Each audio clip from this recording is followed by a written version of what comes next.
নমস্কার। আজ দেশের দুটি হাইকোর্টে দুটি একেবারে পাবলিক ইন্টারেস্টের বা পাবলিক রিলেটেড ইস্যু নিয়ে মামলা হয়, যে দুটি মনে হয় আমাদের সকলের কাছেই খুব প্রাসঙ্গিক বর্তমান আবহে। একটা মামলা হয়েছে, মামলাটা গতকাল মাদ্রাস হাইকোর্টে দায়ের হয়েছিল অনলাইন গেমিং নিয়ে। তামিলনাড়ু সরকার এই অনলাইনে যেসব বিভিন্ন গেম আছে সেই সব গেমের ওপরে বেশ কিছু বিধিনিষেধ আরোপ করেছে। যেমন অনলাইন গেম কারা খেলবে তাদের কেওয়াইসি দিয়ে মানে লগ ইন করতে হবে, অর্থাৎ কারা এই খেলা খেলছে সেটা জানতে পারবে সরকার। দ্বিতীয়ত, রাত 12টা থেকে সকাল 5টার মধ্যে এই ধরনের সাইটে অনলাইন হওয়া যাবে না। যাকে চ্যালেঞ্জ করে মাদ্রাস হাইকোর্টে মামলা করে সেই সব অনলাইন গেমিং সংস্থাগুলোর সংগঠন, সেখানে তাদের আইনজীবীদের বক্তব্য যে সরকার মূলত স্বাস্থ্যের অজুহাতে, অর্থাৎ এই ধরনের অনলাইন গেমিং স্বাস্থ্যের ক্ষেত্রে ক্ষতি করছে, এই হচ্ছে সরকারের যুক্তি। যদি তাই হয় তাহলে স্বাস্থ্যের যুক্তিতে যদি হয় তাহলে রাত্রি 2টোর সময় কোনো খাবার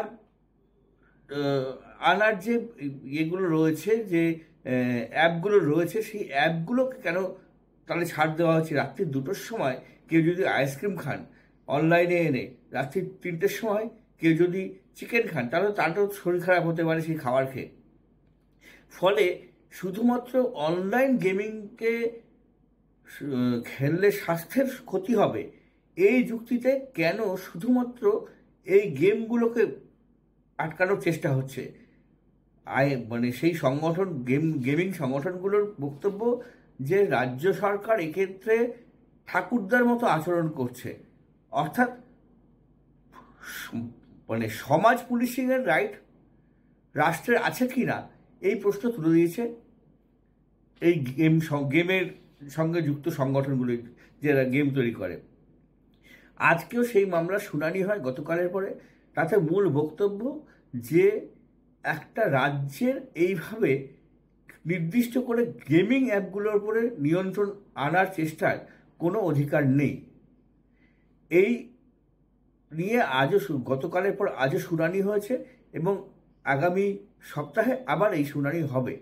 এটা গেল একটা কারণ। হচ্ছে এই যে গেম আজকে তামিলনাড়ু সরকার ঠিক করেছে না ভুল করেছে সেটা পরের কথা।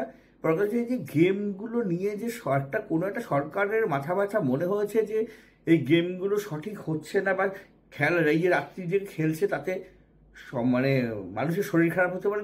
আবারও বললাম, সেটা ভুল হোক ঠিক হোক যাই হোক না কেন, এক সরকারকে ভাবিয়েছে এবং সরকার কিছু স্টেপ করেছে।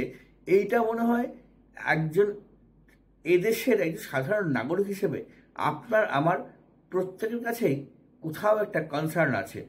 সেই জন্যই বিষয়টা আমার মনে হলো শেয়ার করলাম।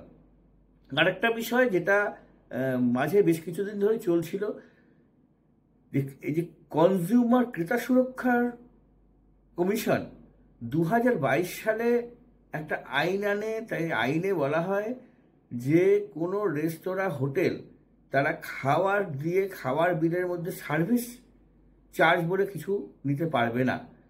সার্ভিস চার্জটা হচ্ছে অপশনাল, অর্থাৎ ক্রেতা বা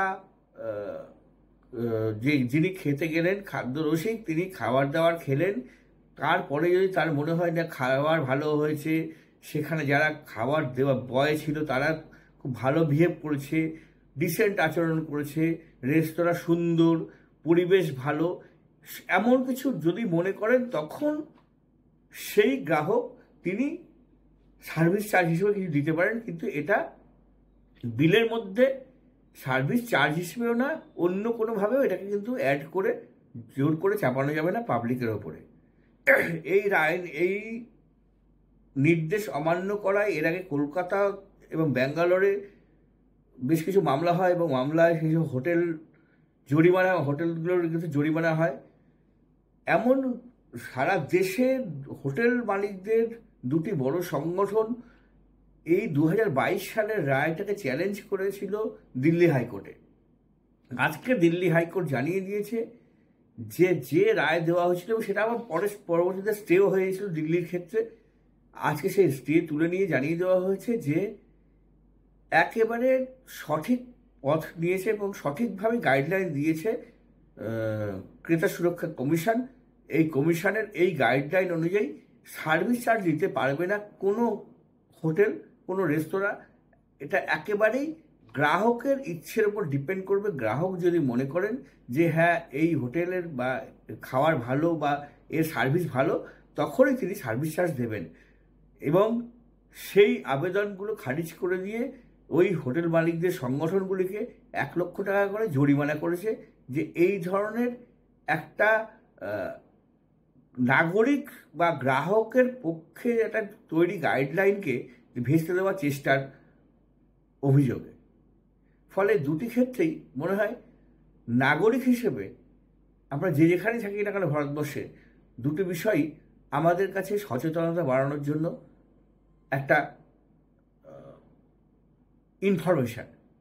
আজ এইটুকুই। নমস্কার।